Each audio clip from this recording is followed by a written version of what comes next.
इस वक्त आप आराम से बैठकर इस वीडियो को देख रहे हैं, मगर मैं आपको कहूं, आज जिस जगह पर आप अभी बैठे हो वह जमीन आज से करोड़ों साल पहले 8,500 डिग्री के तापमान से उबल रही थी। या जिस जगह पर आप बैठे हैं वह जगह लाखों सालों तक बर्फ से ढकी हुई थी। ये दोनों बातें सच हैं।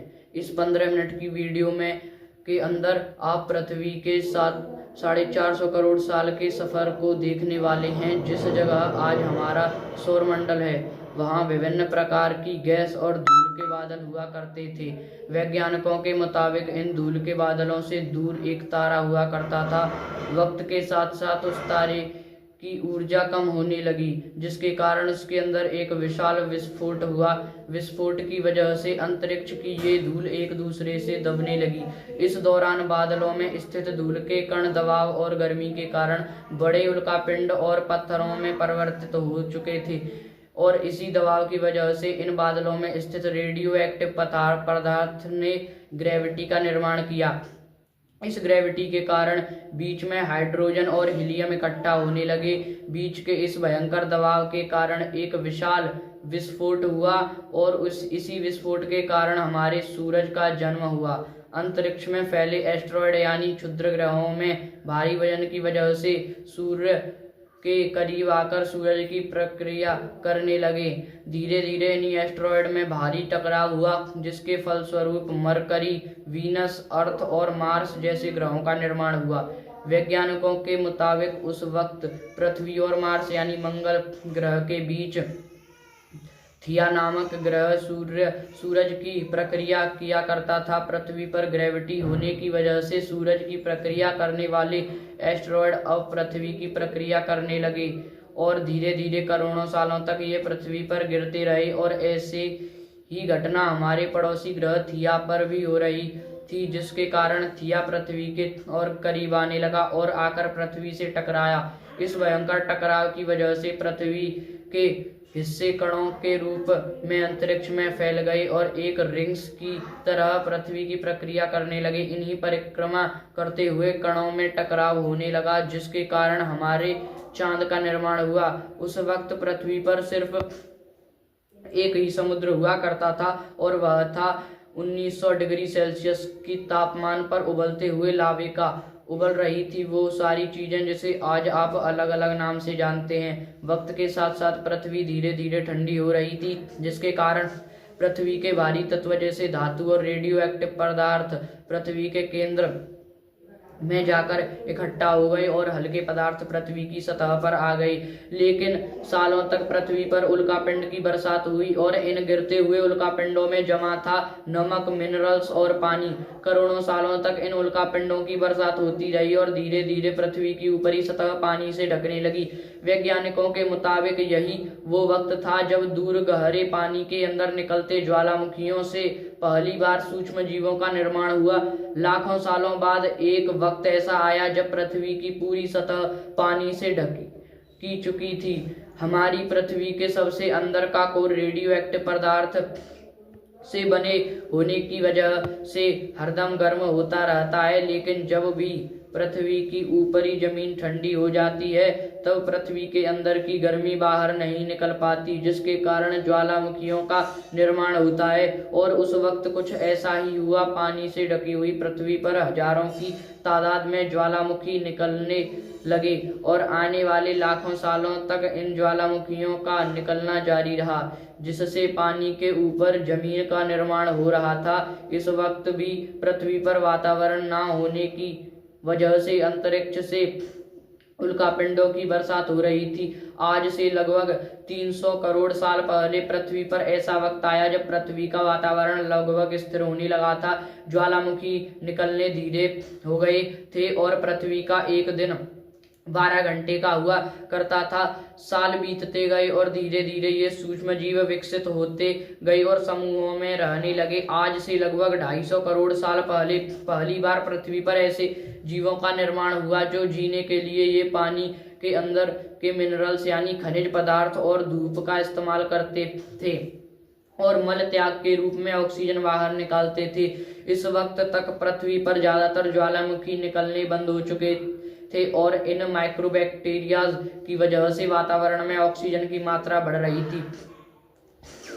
वातावरण में ऑक्सीजन बनने की वजह से पृथ्वी का वायुमंडल बनना शुरू हुआ और आने वाले हजारों सालों तक वातावरण में ऑक्सीजन की मात्रा बढ़ती रही, जिसकी वजह से पृथ्वी के ज्यादातर हिस्सों में ये सूक्ष्म जीव फैल गए। हजारों सालों बाद एक वक्त ऐसा आया जब पृथ्वी में ज्यादा ऑक्सीजन बढ़ने के कारण ये सूक्ष्म जीव मरने शुरू हो गए। उस वक्त तक पृथ्वी का वातावरण ठंडा होने के साथ साथ ऑक्सीजन से भी भर चुका था, जिसके कारण जमीन और वातावरण में स्थित आयरन यानी लोहे के मिनरल्स पानी में स्थित ऑक्सीजन से रिएक्ट होने लगे और एक वक्त ऐसा आया जब पृथ्वी के जमीन आज के मांस के जैसे लाल हो चुकी थी। वक्त बीतने के साथ साथ धरती की टेक्टोनिक प्लेट्स में दरार होने लगी, जिसके कारण पृथ्वी के अंदर का लावा जमीन की तरह कई लाखों सालों तक खुला उबलता रहा और यही वो कारण था जिसके कारण पृथ्वी के वातावरण में कार्बन डाइऑक्साइड की मात्रा बहुत बढ़ गई और पृथ्वी पर एसिड की वर्षा शुरू हो गई। एसिड रेन की वजह से पृथ्वी का तापमान घटने लगा और तापमान इतना घट गया कि पृथ्वी के ऊपर स्थित पानी बर्फ में परिवर्तित होने लगा। पृथ्वी पर पहली बार भयंकर आइस एज आया। इस वक्त पूरी पृथ्वी सफेद बर्फ से ढक चुकी थी। आमतौर पर जब धरती पर सूरज की किरणें गिरती थीं तब जमीन उन किरणों को सोख लेती है, मगर क्योंकि पूरी पृथ्वी बर्फ से ढक चुकी थी और क्योंकि इस बर्फ सफेद और चमकीली होती है, जिसके कारण सूरज की किरणें धरती पर गिरने के बाद वापस चली जाती थी, इसी कारण से पृथ्वी कई लाखों सालों तक बर्फ से ढकी रही। मगर फिर से पृथ्वी के अंदर स्थित गर्मी ज्वालामुखी के रूप में निकलना शुरू हो गई और इन ज्वालामुखियों से निकलने वाली गर्मी ने बर्फ को पिघलाना शुरू कर दिया। इसी बीच पृथ्वी की गहराई में बचे कुछ सूक्ष्म जीव धीरे धीरे बदल रहे थे और अब वह ऑक्सीजन को अपने शरीर को बड़ा और जटिल बनाने के लिए इस्तेमाल करने लगे थे। इस बीच पानी में अलग से भी छोटे समुद्री पौधे निकलने शुरू हो चुके थे। बाहर जैसे जैसे ज्वालामुखी निकल रहे थे वैसे वैसे वातावरण कार्बन डाइऑक्साइड की वजह से गर्म हो रहा था।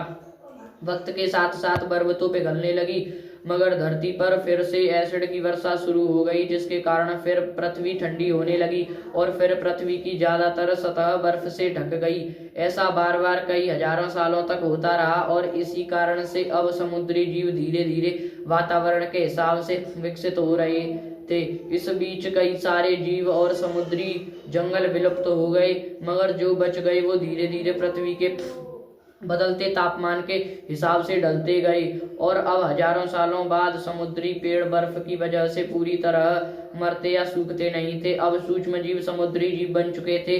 जब फिर से ज्वालामुखियों ने पृथ्वी की बर्फ को पिघलाना शुरू किया तब ये समुद्री पेड़ जल्दी विकसित होकर फैल गए। धीरे धीरे वातावरण में ऑक्सीजन की मात्रा बढ़ने लगी और पृथ्वी पर होने वाली एसिड की वर्षा कम होने लगी। वातावरण में ऑक्सीजन आने की वजह से पृथ्वी की ओजोन लेयर्स मोटी होने लगी और आज से लगभग 47 करोड़ साल पहले पृथ्वी की ऊपरी सतह पर पहली बार मोसोज नामक प्लांट होना शुरू हुआ। वक्त के साथ साथ जमीन पर अलग अलग प्रकार के पौधे और पेड़ उगना शुरू हुए। एक वक्त ऐसा आया जब जमीन के पेड़ों की लंबाई लगभग 80 से 100 फीट जितनी या आज के 5 से 6 मंजिला बिल्डिंग जितनी ऊंची हो चुकी थी। यह वो वक्त था जब समुद्री जानवर समुद्र से बाहर निकल रहे थे और जमीनी जानवरों में परिवर्तित हो रहे थे। धरती की ज्यादातर जमीन एक जगह इकट्ठी हो चुकी थी, जिसे आज हम पेंजिया महाद्वीप के नाम से जानते हैं। पृथ्वी का वातावरण और तापमान लगभग स्थिर हो चुका था और अब करीब 21 से 23 घंटे का दिन हुआ करता था। अब समुद्री जीव पानी से बाहर रहने लगे थे और वातावरण के हिसाब से उनके शरीर का रंग रूप बदल रहा था। धीरे धीरे यह जमीनी जानवर डायनासोर्स में परिवर्तित हो गए। जिन डायनासोर्स ने पेड़ पौधे खाने शुरू कर दिए उनका शरीर लंबा और विशाल रूप से विकसित होने लगा। कुछ डायनासोर शिकार किया करते थे, जिसके कारण वे छोटे और तेज होते चले गए। पृथ्वी की ऊपरी जमीन एक जगह इकट्ठी होने के कारण ज्यादातर जमीन रेगिस्तान और बंजर हो चुकी थी। ज्यादातर जंगल समुद्र के करीब हुआ करते थे, जिसमें डायनासोर्स रहा करते थे। आज से लगभग 20 करोड़ साल पहले पेंजिया महाद्वीप टूटना शुरू हो गया। पेंजिया के विभाजित होने की वजह से पृथ्वी की ज्यादातर ऊपरी जमीन पानी के संपर्क में आने लगी, जिसके फलस्वरूप पृथ्वी पर हरियाली बढ़ती गई, जिस वजह से डायनासोर्स और ज्यादा विभिन्न और विशाल होती चली गई। डायनासोर्स ने अब आने वाले लगभग 20 से 30 करोड़ सालों तक पृथ्वी पर राज किया। उस वक्त डायनासोर्स समुद्र से लेकर जमीन और आसमान तक पूरी पृथ्वी पर राज किया करते थे। इस दौरान अफ्रीका से टूटा भारत सीधे आकर आज के तिब्बत से टकराया और इस टकराव की वजह से हिमालय का निर्माण हुआ। आज से लगभग 6.5 करोड़ साल पहले पृथ्वी की तरफ आज के माउंट एवरेस्ट से भी बड़ा, लगभग 4.5 लाख करोड़ किलो जितना वजन या उल्कापिंड लगभग 80,000 किलोमीटर प्रति घंटे की स्पीड से पृथ्वी की तरफ आ रहा था। पृथ्वी की सतह को छूते ही उसमें भयंकर आग लग गई और वो जलते हुए सीधा पृथ्वी से टकराया। इस टकराव से निकलने वाली ऊर्जा आज के 10 करोड़ परमाणु बम एक साथ फटने के बराबर थी।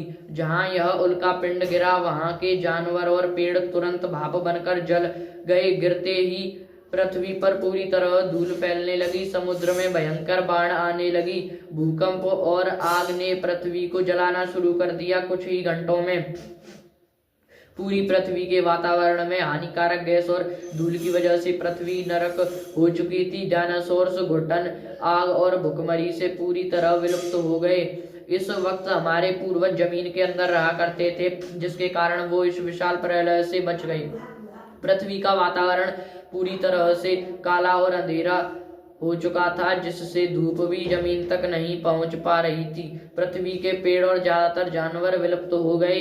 वातावरण में धूल और हानिकारक गैस के कारण पृथ्वी पर फिर से एसिड की वर्षा शुरू हो गई और फिर पृथ्वी ठंडी होकर बर्फ से ढक गई।